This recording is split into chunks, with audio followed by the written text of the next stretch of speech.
was using it, I realized I had never used it on my channel, I think, and that it makes really nice sounds, and I should really use it on the channel too. If you want to become a patron, take a look at the description, by the way, but that's besides the point. So, this is just a fidget toy. I don't even know what you would call this particular thing exactly, but it goes like, it falls under the category of fidget toys. So, I'm just gonna be calling that. I think it's, well, I'm actually pretty sure it's supposed to be a unicorn. So, why don't we just call it fidget unicorn? Anyway, it's just this silicone thing.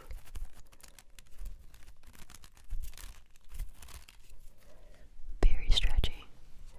And it was part of like a really big set of fidget toys. And I never really paid much attention to this one because I was really after the other fidget toys in that set. And kind of neglected and didn't even pay attention to this thing. And I should have, because it makes nice sounds. And it is really good for fidgeting. But that's not what this video is about. This video is about whispering. Close-up whispering. Overly sensitive. Close-up whispering. With the popular Rode and mixer setup that you guys really seem to be liking. The majority of you, at least. Anyway, so yeah, that's that one.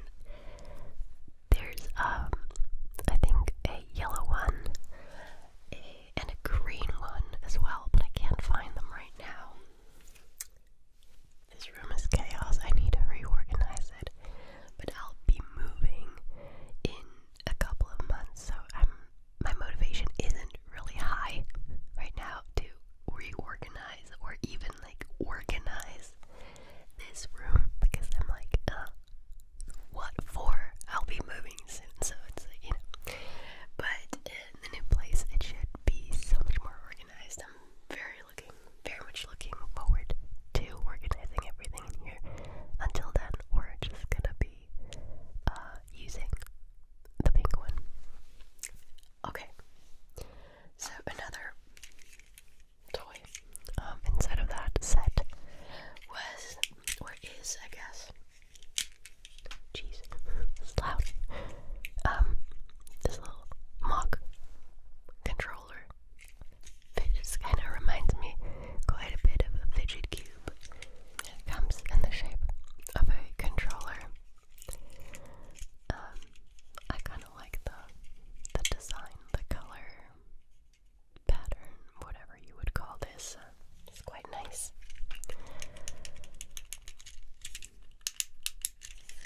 It's also very good for fidgeting. I do think, though, that's a little bit too loud. Like, if you're someone who really needs to fidget a lot, and even in class or something, this would probably be a lot better because it's very subtle. It's pretty quiet. Whereas this is really, it's not that subtle. I can see teachers getting annoyed at the sounds of this. Anyway, it has a yellow, but it reminds me of the Nintendo. Which one is it? Oh my god. How do I not know what it's called? Nintendo. Super Nintendo. Super Nintendo. I don't, whatever, you guys know what I mean. Reminds me of that one.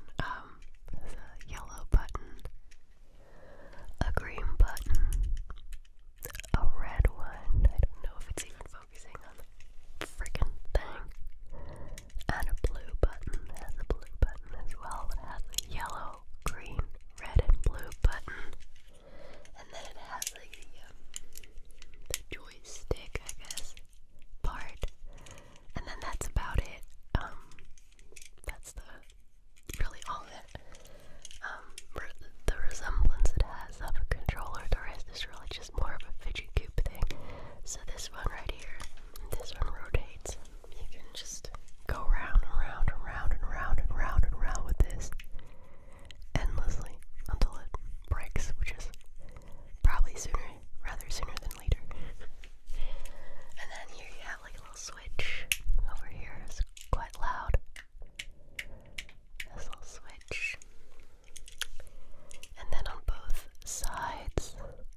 you already saw the picture, so that's probably enough to make you crave this. Okay, I'm not gonna show it any longer. I'm sorry, I don't want to tease you.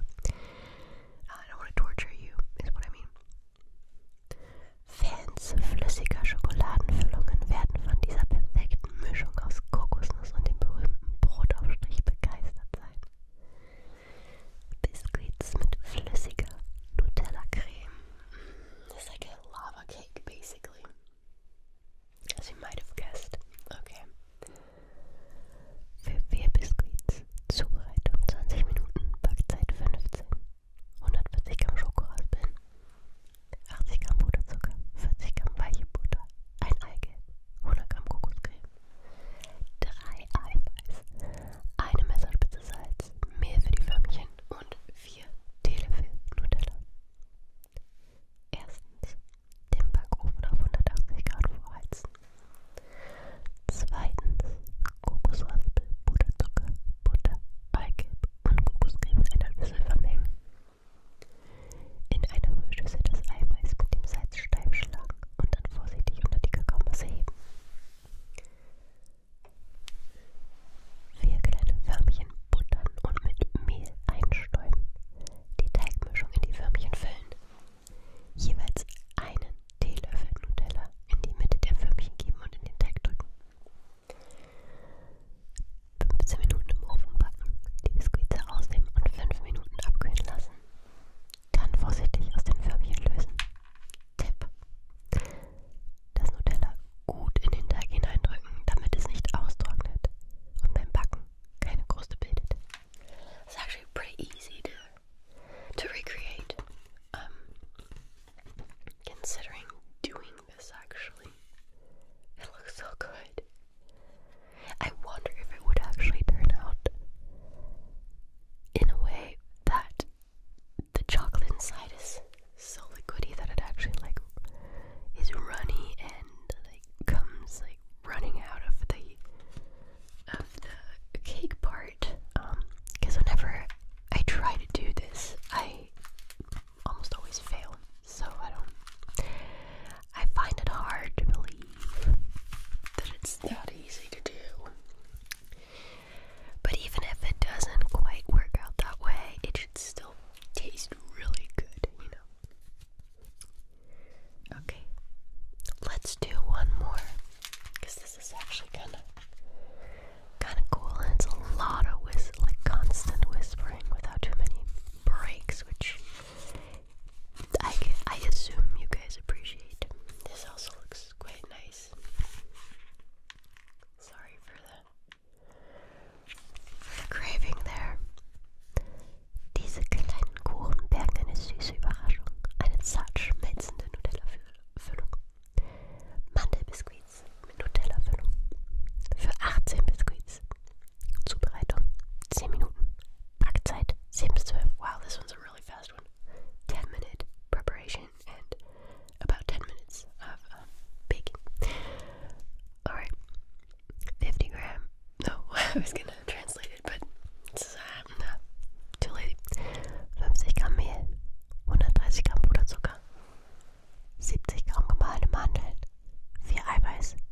70 Gramm Butter. 50 Gramm Nutella. Erstens, den Backofen auf 210 Grad vorheizen. Zweitens, die Butter in einem kleinen Topf auf kleiner Flamme schmelzen lassen. Das Eiweiß zu Eischnee aufschlagen. In einer Schüssel Mehl, Puderzucker und Mandeln vermengen. Nach und nach den Eischnee unterrühren, dann die Butter hinzugeben. Gut vermischen. Die Biskuitförmchen einfetten und bis zur Hälfte mit dem Teig füllen. Jeweils einen Teelöffel Nutella in die Vertiefung geben. Dann mit dem restlichen Teig auffüllen. 10 bis 20 Minuten backen. Again, seems pretty easy, pretty straightforward.